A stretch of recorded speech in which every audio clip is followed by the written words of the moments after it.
मैं first of all, drone जी से चाहूंगी कि वो हमारे साथ जुड़े हुए साथियों को सीए के बारे में, जिसके बारे में जानकारी बहुत कम है हमारे लोगों के पास, और इस सब्जेक्ट को, इस फील्ड को बहुत ज़्यादा कॉम्प्लिकेटेड और मुश्किल समझा जाता है। जल्दी से लोग हिम्मत नहीं कर पाते इस फील्ड में जाने के लिए। तो मैं आपसे ये रिक्वेस्ट करूंगी कि आज हमारे साथ जुड़े हुए साथियों को आप इसके बारे में जानकारी दें कि किस तरीके से वो सीए के फील्ड में अपना जो करियर है उसको आगे बढ़ा सकते हैं, और किस तरीके से इसके लिए तैयारी की जाएगी, कौन से एग्ज़ाम्स वो लोग देंगे, और किस तरीके से उन एग्ज़ाम्स के लिए खुद को प्रिपेयर करेंगे। Over to you drone. Okay, thank you doctor Jayashree ma'am. सबसे पहले मैं ये समझना चाहूंगा कि एक चार्टर्ड अकाउंटेंट करता क्या है और कहाँ से ये कोर्स परस्यू किया जाता है, कितना टाइम लगता है, कितना मुश्किल या आसान है। तो सबसे पहले मैं बता देता हूं कि ये कोर्स के लिए जो पेरेंट बॉडी है उसका नाम है the institute of chartered accountants of India. Short में इसे हम बोल देते हैं ICAI। लगभग जो ड्यूरेशन है कोर्स का वो मिनिमम है 5 इयर्स। मिनिमम इसलिए बोला जा रहा है कि इसमें डिफरेंट स्टेजेस हैं कोर्स में। अगर आप सारी स्टेजेस एक एक बार में ही, एक एक अटेम्प्ट में ही क्वालिफाई करते चले जाते हैं तो भी जो टाइम रिक्वायर्ड है वो मिनिमम 5 इयर्स है इस कोर्स के लिए। तो डॉक्टर जयश्री जी ने बोला कि बड़ी मुश्किल से हिम्मत कर पाते हैं इस कोर्स को करने की। तो मैं ये कहना चाहूंगा कि ऐसा नहीं है कि ये कोर्स बहुत ही ज्यादा मुश्किल हो। कुछ चीजें अगर आप मैनेज कर लें अपने, तो ये कोर्स आपके लिए आसान बन सकता है। कोर्स की डिटेल बताने से पहले मैं कुछ चीजें बताना चाहूंगा कि बहुत सारे स्टूडेंट्स को हमने ये देखा है कि क्लास 10th और 12th में अगर अच्छे मार्क्स ना आए तो वो बड़े ही डिमोटिवेट हो जाते हैं। तो सबसे पहले मैं बताना चाहूंगा इसमें कि मार्क्स आपके 10th और 12th के इररिलेवेंट हैं इस कोर्स के लिए। 10th और 12th के परसेंटेज आपकी चेक नहीं करी जाती इस कोर्स में एंटर करने के लिए। तो बिल्कुल भी डिमोटिवेट ना हो ऐसे बच्चे जिनके मार्क्स अच्छे ना आए हों। इससे पहले एक चीज और बता देते हैं कि इस कोर्स को क्यों करना चाहिए, क्या इसके एडवांटेजेस हैं। तो सबसे पहला एडवांटेज ये है कि ये कोर्स अगर आप हिंदी मीडियम में करना चाहें तो भी कर सकते हैं। अगर बहुत सारे जो हमारे आज के व्यूअर्स हैं, हो सकता है वो उनमें से बहुत सारे यूपी बोर्ड से भी हों, तो कई बार स्टूडेंट को लगता है कि हम अब इंग्लिश में कैसे करेंगे इस कोर्स को। तो ये कोर्स इंग्लिश में भी अवेलेबल है और हिंदी मीडियम में भी अवेलेबल है। इसके अलावा कोर्स के बारे में ये और बताते हैं कि ये प्योरली कोरस्पॉन्डेंस कोर्स है। इसमें कोई भी रेगुलर आपको क्लासेस अटेंड नहीं करनी पड़ती हैं। सिर्फ इंस्टीट्यूट से, आपका इंस्टीट्यूट जहां पे भी मैं बोलूंगा उसका मतलब है the institute of chartered accountants of India. Institute आपको स्टडी मटेरियल आपको घर पर प्रोवाइड करता है और आपको ये सेल्फ स्टडी करना होता है सब कुछ। अब वो बात अलग है कि आप कुछ प्राइवेट कोचिंग्स का इसमें हेल्प ले सकते हैं, लेकिन इंस्टीट्यूट ये कहता है कि भाई प्राइवेट कोचिंग नहीं, हमारा स्टडी मटेरियल ही इतना सेल्फ सफिशिएंट है कि आप उसी से पढ़कर ये एग्जाम क्वालिफाई कर सकते हैं। एक और ब्यूटी है इस कोर्स की कि अगर आप में से जो व्यूअर्स हैं उसमें से कुछ लोग या मेजॉरिटी लोग हो सकता है मिडिल क्लास या लोअर मिडिल क्लास से भी बिलोंग करते हों, तो मैं आपको बताना चाहता हूं कि इसका टोटल 5 इयर्स का जो इंस्टीट्यूट का जो कॉस्ट है, टोटल 5 इयर्स का कॉस्ट जो आपको पड़ेगा वो लगभग 1.25 लाख से 1.5 लाख पड़ेगा बस। तो आप अदर प्रोफेशनल कोर्स से अगर इसे कंपेयर करें तो ये काफी कम है। प्राइवेट कोचिंग लेते हैं तो थोड़ा बहुत और एक्स्ट्रा कॉस्ट आ सकता है, लेकिन इंस्टीट्यूट आपसे टोटल 1.25 लाख से 1.5 लाख रुपीज ही लेता है। टोटल 5 इयर्स की बात होती है ये।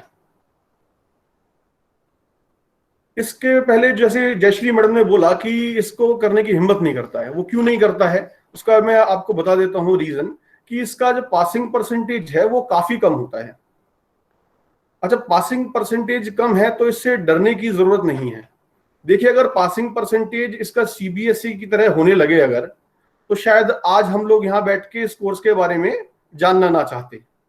तो पासिंग परसेंटेज क्योंकि कम है, इसी वजह से इसकी वैल्यू भी ज्यादा है। तो इसलिए उस पासिंग परसेंटेज से बिल्कुल ना घबराएं।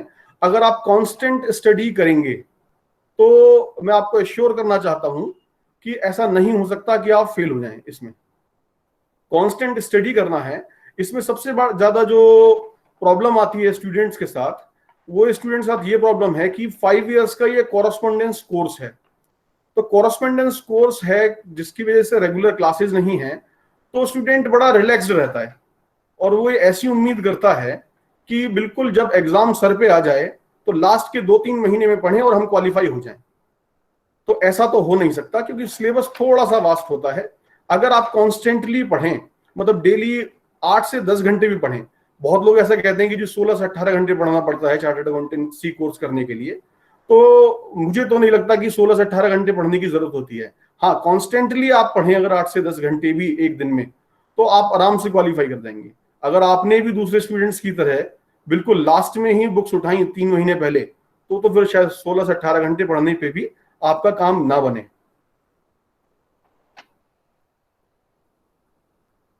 अच्छा, एक चीज और मैंने आपसे शुरू में भी प्रॉमिस किया था कि मैं बताऊंगा कि ये चार्टर्ड अकाउंटेंट करता क्या है। तो बहुत लोगों के माइंड में ये डाउट रहता है कि ये चार्टर्ड अकाउंटेंट है तो शायद अकाउंट्स ही बनाते होंगे बस। तो ऐसा बिल्कुल भी नहीं है। चार्टर्ड अकाउंटेंसी एक बहुत ही वास्ट फील्ड्स हैं इसमें। जैसे कि कुछ एग्जांपल्स मैं दे देता हूं, और भी बहुत सारी होंगी जो मेरे माइंड में फिलहाल आती हैं, वो मैं बता देता हूं। देखिए, अकाउंटेंसी तो करते ही हैं, नाम में ही है चार्टर्ड अकाउंटेंट।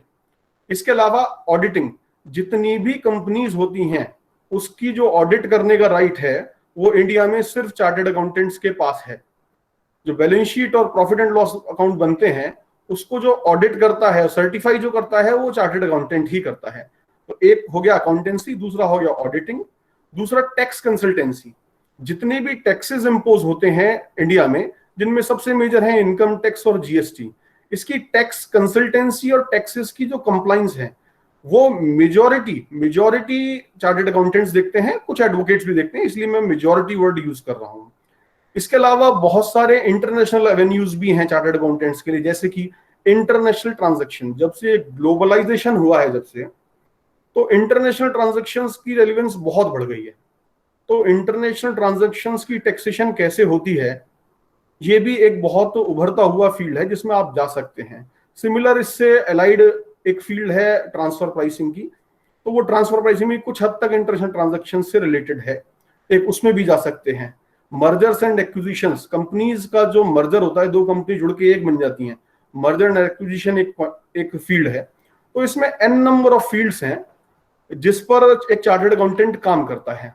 तो कभी भी नाम से ऐसा भ्रमित मत हो जाइएगा कि ये तो सिर्फ अकाउंट्स बनाते हैं।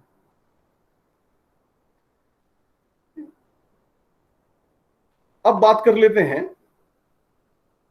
कोर्स के बारे में। अब तक तो ये बहुत ओवरव्यू ले लिया हमने कि चार्टर्ड अकाउंटेंट करता क्या है, और कोर्स हिंदी में है, इंग्लिश में है, कितना टाइम लगता है।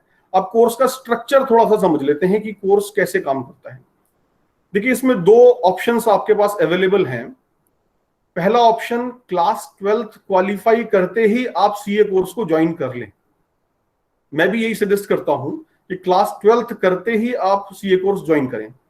दूसरा ऑप्शन उन लोगों के लिए है जिन्होंने ग्रेजुएशन कर ली है। तो ग्रेजुएशन करने के लिए एक डिफरेंट तरीका है सीए कोर्स करने का। सबसे पहले हम डिस्कस कर लेते हैं क्लास 12th वाला। क्लास 12th करते ही आप सीए कोर्स में एनरोल होते हैं। एनरोल होने का मतलब है institute of chartered accountants of India के साथ आप अपना स्टूडेंट रजिस्ट्रेशन कराते हैं। ये पूरा कोर्स 3 पार्ट्स में डिवाइडेड है, जिनके नाम हैं फाउंडेशन, इंटरमीडिएट और फाइनल। फाउंडेशन बिल्कुल इनिशियल स्टेज है, सिर्फ 4 सब्जेक्ट्स उसमें होते हैं, जिसमें से 3 सब्जेक्ट आपने क्लास 11th और 12th में पढ़े होते हैं। जो एक्स्ट्रा सब्जेक्ट आता है वो सिर्फ आता है आपका लॉ का, जो आप शायद फर्स्ट टाइम पढ़ेंगे उस पर। फाउंडेशन कोर्स क्वालिफाई करने के बाद आप इंटरमीडिएट में एंटर करते हैं, फिर से रजिस्ट्रेशन कराते हैं इंटरमीडिएट लेवल के लिए। इंटरमीडिएट का एग्जाम आप देते हैं 1 साल बाद, तो अब तक 1 साल यूज हो चुका आपका। इंटरमीडिएट में भी 2 ग्रुप होते हैं। अगर मैं एज्यूम कर लेता हूं आपने दोनों ग्रुप जो हैं एक साथ अपीयर किया और आपने क्वालिफाई कर लिया, अब आप ज्वाइन करते हैं प्रैक्टिकल ट्रेनिंग। प्रैक्टिकल ट्रेनिंग कितने टाइम की जी? 3 साल की। 3 इयर्स की आपको प्रैक्टिकल ट्रेनिंग करनी होती है किसी भी चार्टर्ड अकाउंटेंट के अंडर। तो ये मोस्ट इंपॉर्टेंट पार्ट है इस कोर्स का कि जो चार्टर्ड अकाउंटेंट के अंडर ट्रेनिंग करनी होती है, यहां पर आपको मिलता है प्रैक्टिकल एक्सपोजर। जितना भी आप बुक्स में पढ़ रहे होंगे चार्टर्ड अकाउंटेंसी के कोर्स के दौरान, अब वो आप प्रैक्टिकली इंप्लीमेंट कर पाएंगे किसी भी चार्टर्ड अकाउंटेंट के ऑफिस में। ये 3 साल की प्रैक्टिकल ट्रेनिंग, अभी तो लग रहा होगा कि 3 साल बहुत ज्यादा है, लेकिन बिलीव मी ये 3 साल बहुत ज्यादा नहीं है, क्योंकि इतना वास्ट है ये। जितनी भी फील्ड्स मैंने आपको अभी गिनाई थी, कुछ एग्जांपल्स दिए थे थोड़ी देर पहले, तो ये सारी फील्ड्स इतनी वास्ट हैं कि आपको ये 3 साल कब गुजर जाएंगे आपको पता भी नहीं चलेगा, और आपको इतना मजा आएगा इसको ट्रेनिंग करने में। क्योंकि अभी तक क्या होता है, क्लास 12 तक आप जितना भी पढ़ रहे होते हैं उसे मेजॉरिटी चीज को आप प्रैक्टिकली अप्लाई नहीं कर पाते हैं और कोरिलेट नहीं कर पाते, और बार बार माइंड में आपके डाउट आता है कि हम ये पढ़ क्यों रहे हैं। तो आप जब ये ट्रेनिंग करेंगे तो जो भी आपने बुक्स में पढ़ा होगा उसे प्रैक्टिकली अप्लाई करके देख पाएंगे, और यहीं पर आपकी फाउंडेशन रखी जा रही है एक अच्छे चार्टर्ड अकाउंटेंट बनने की। तो ये प्रैक्टिकल ट्रेनिंग जब आपकी 3 साल की कंप्लीट होने वाली होगी, तो लास्ट 2.5 इयर्स की जब ट्रेनिंग खत्म कर चुके होंगे, तब आप एलिजिबल हो जाएंगे सीए फाइनल के एग्जाम्स देने के लिए। तो सीए फाइनल का भी एज्यूम कर लेता हूं मैं कि एक ही बार में अगर आपने क्लियर कर दिया, तो अब आप सीए फाइनल का एग्जाम क्लियर कर चुके हैं, ट्रेनिंग कंप्लीट कर चुके हैं। एक और छोटी सी ट्रेनिंग होती है जो इंफॉर्मेशन टेक्नोलॉजी से रिलेटेड होती है और आपके कम्युनिकेशन स्किल्स से रिलेटेड होती है। ये 3 चीज जैसी क्वालिफाई कर लेंगे आप, प्रैक्टिकल ट्रेनिंग कंप्लीट कर लें 3 इयर्स की, फाइनल एग्जामिनेशंस क्वालिफाई कर लें, इसके अलावा जो मैं आपको ट्रेनिंग बता रहा हूं इंफॉर्मेशन टेक्नोलॉजी की और जनरल कम्युनिकेशन स्किल्स की, ये 3 चीज जैसे ही आप क्वालिफाई कर लेते हैं तो आप अप्लाई करते हैं मेंबरशिप के लिए इंस्टीट्यूट के साथ। इंस्टीट्यूट का नाम अब आप लोग सब जानते ही हैं। जैसे ही आप मेंबरशिप के लिए अप्लाई करते हैं और वहां से आपको मेंबरशिप नंबर अलॉट होता है, अब आप कहलाते हैं एक चार्टर्ड अकाउंटेंट। तो अब मैं ऐसा मानता हूं कि शायद आपके ज्यादातर डाउट्स क्लियर हो गए होंगे। इनकेस कोई डाउट तो रह भी गया हो तो आप डॉक्टर जयश्री जी को लिख सकते हैं, हम 100% कोशिश करेंगे कि आपके डाउट्स को रिजॉल्व कर सकें। अच्छा, कुछ चीजें मैं और आपसे अब डिस्कस करना चाहूंगा जो other than chartered accountancy course से है। ये जितने भी इश्यूज मैंने नोट किए हैं, ये जो मेरे ट्रेनीज हैं, मतलब मैं ऑलमोस्ट डेली बेसिस पे अपने ट्रेनीज जो सीए स्टूडेंट्स हैं उनसे डील करता हूं और उनसे मेरी बात होती रहती है। तो मैंने कुछ इश्यूज नोट करे जो स्टूडेंट्स फेस करते हैं, जो शायद गलती कर बैठते हैं स्टूडेंट्स। तो सबसे पहले जो मैंने नोट किया कि स्टूडेंट के सामने कोई क्लियर गोल होता ही नहीं है। वो क्लास 12th खत्म होने का वेट करता रहता है और ये सोचता है कि जी क्लास 12th तो एक बार क्वालिफाई हो जाए तब सोचेंगे करना क्या है। अच्छा, कुछ बच्चे 10th के बाद सोच लेते हैं, या 10th के बाद जो सोच लेते हैं उसमें से भी आधे सिर्फ इतना ही सोच पाते हैं कि जी मुझे कॉमर्स में जाना है या साइंस में जाना है, ह्यूमैनिटी।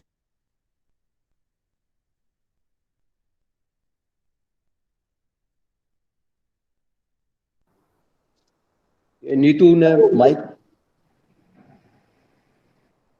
माइक ऑन कर लीजिए। हाँ सर, हाँ ड्रोन भारद्वाज जी, आपकी आवाज आ रही है। हाँ मैडम, कहाँ तक सुन लिया था थोड़ा सा बता देंगे तो। 12th के बाद डिसाइड करते हैं। अच्छा ठीक है मैम, ठीक है, ओके। हाँ, तो मैं ये कह रहा था कि क्लास 12th के बाद मेजॉरिटी स्टूडेंट्स डिसाइड करते हैं कि जी मुझे करना क्या है। फिर मैंने थोड़ा सा ये बताया कि कुछ स्टूडेंट्स होते हैं जो 10th के बाद डिसाइड कर लेते हैं, लेकिन उस कुछ स्टूडेंट्स में से भी ज्यादातर स्टूडेंट्स सिर्फ यही डिसाइड कर पाते हैं कि जी मुझे साइंस लेना है, ह्यूमैनिटीज लेना है या फिर कॉमर्स फील्ड में जाना है। वो अल्टीमेट गोल अभी भी डिसाइड नहीं कर पा रहे होते हैं आधे लोग। तो मैं ये चाहता हूं कि हर स्टूडेंट 9th क्लास में ये डिसाइड करे कि मेरे को कहां पहुंचना है। अगर देखिए गोल ही डिफाइंड नहीं है तो रोड मैप क्या बनाएंगे आपकी, वहां पहुंचे कैसे। अगर मैं आपको किसी चौराहे पे खड़ा कर दूं और 4 रास्ते जाते हो वहां से, और आपको ये ना पता हो कि पहुंचना कहाँ है, तो आप कहाँ जाएंगे? वहीं खड़े रहेंगे बस। तो सेम चीज स्टूडेंट भी फील करता है कि उसका गोल ही डिफाइंड नहीं है। तो गोल डिफाइन करना बहुत ही ज्यादा जरूरी है। गोल डिफाइन करने के बाद सिर्फ रुक नहीं जाना है, उसका रोड मैप भी बनाना है कि मैं पहुंचूंगा कैसे वहां पर। अगर रोड मैप नहीं बनाया तो भी गोल किसी काम का नहीं है। और जो भी चीज आप डिसाइड करें, मैं रिक्वेस्ट करूंगा सभी स्टूडेंट से कि राइटिंग में करें, माइंड में ना रखें, दूसरों के साथ शेयर भी करें, फैमिली मेंबर्स के साथ, फ्रेंड्स के साथ, टीचर्स के साथ। तो ये बहुत ही ज्यादा जरूरी है कि आप क्लास 12th का वेट बिल्कुल भी ना करें। इस पर इतना जोर इसलिए दिया जा रहा है कि जो आपके जो एज है लगभग 17-18 ईयर्स से लेके 22, 23, 24 तक, ये जो 5-6 साल हैं, ये मोस्ट इंपॉर्टेंट टाइम है आपकी लाइफ का। ये 5-6 साल आपका ये बताएंगे कि आपके नेक्स्ट 50 to 60 ईयर्स कैसे बीतेंगे। अब तो अब आपकी मर्जी है, या तो 5-6 साल आप मजे कर लीजिए और 50 से 60 साल ज्यादा काम कर लीजिए, और या फिर 5 से 6 साल अच्छी मेहनत कर लीजिए और 50 से 60 साल कंपैरेटिवली अच्छी जिंदगी जिए। तो ये बहुत ही इंपॉर्टेंट है। ये सभी से मैं रिक्वेस्ट करता हूं कि जरूर इस बात पे बहुत ज्यादा जोर दें, ध्यान दें, और गोल जरूर सेट करें अलोंग विद रोड मैप। ध्यान रखिएगा, रोड मैप जरूर बनाना है साथ में। एक और मैं बात इसमें ऐड करना चाहता हूं कि आज की डेट में और आने वाला टाइम इंफॉर्मेशन टेक्नोलॉजी का है। इंफॉर्मेशन टेक्नोलॉजी की जब मैं बात करता हूं तो सिर्फ आपका फेसबुक चलाना, इंस्टाग्राम चलाना या पबजी खेलना, इसकी बात नहीं करता हूं। इंफॉर्मेशन टेक्नोलॉजी की बात हो रही है तो जो इंटरनेट पे रिसोर्सेज अवेलेबल हैं उनको यूज आप कैसे करें। देखिए, रिसोर्सेज सब आपके सामने हैं, बस यूज करना नहीं आता आपको। तो रिसोर्सेज कैसे यूज करें, इंफॉर्मेशन टेक्नोलॉजी को कैसे अडॉप्ट करें आप, वो जानना बहुत जरूरी है। एक और एग्जांपल देता हूं कि माइक्रोसॉफ्ट ऑफिस जो है, जिसमें माइक्रोसॉफ्ट वर्ड होता है, एक्सेल होता है और पावर पॉइंट, ये इतने पावरफुल टूल हैं। तो इतनी free of cost videos YouTube पे अवेलेबल है इनकी, तो इनको जरूर सीखिए। देखिए, हम लोग भी देख रहे हैं अब कि जिसके पास ये इंफॉर्मेशन टेक्नोलॉजी का एडवांटेज है वो अपर हैंड रखता है अपनी फील्ड में। तो आने वाला टाइम सिर्फ इंफॉर्मेशन टेक्नोलॉजी का है। तो फेसबुक, इंस्टाग्राम, ये सब यूज करिए, मना नहीं कर रहा हूं, लेकिन इससे आगे भी देखिए कि इंफॉर्मेशन टेक्नोलॉजी का कितनी पावर है। अच्छा, जो मैं बार बार इंस्टीट्यूट की बात कर रहा हूं, तो इंस्टीट्यूट का नाम अगर आपको याद ना भी रह पाए तो मैं अभी चैट बॉक्स में इंस्टीट्यूट का वेबसाइट का वेब लिंक अभी शेयर कर दूंगा। तो जितनी चीजें मैंने बोली सीए कोर्स के बारे में, तो वो लिखने की कोई जरूरत नहीं थी। अगर मिस भी हो गया लिखने से तो कोई चिंता का विषय नहीं है। आपको मैं अभी अब चैट बॉक्स में वो वेब लिंक शेयर करता हूं इंस्टीट्यूट का। तो that was all from my side. Jayshree ma'am, over to you. Thank you so much Dron Bhardwaj ji, आपने एक एक चीज़ को बहुत ही नाइसली हमारे व्यूअर्स को एक्सप्लेन किया। और ये एक ऐसा फील्ड है जिसके बारे में वाकई बहुत कम जानकारी है। इनफैक्ट मुझे भी आज आपसे बहुत सारी चीज़ें जानने को मिली। तो थैंक यू सो मच कि आपने इतना टाइम, मुझे पता है आपका बहुत ज़्यादा बिजी शेड्यूल चल रहा है इस टाइम पे, लेकिन थैंक यू, आपने हमारे लिए इतना समय निकाला और हमारे साथ जो बच्चे और उनके अभिभावक जुड़े हुए हैं उनको इस बारे में जानकारी दी।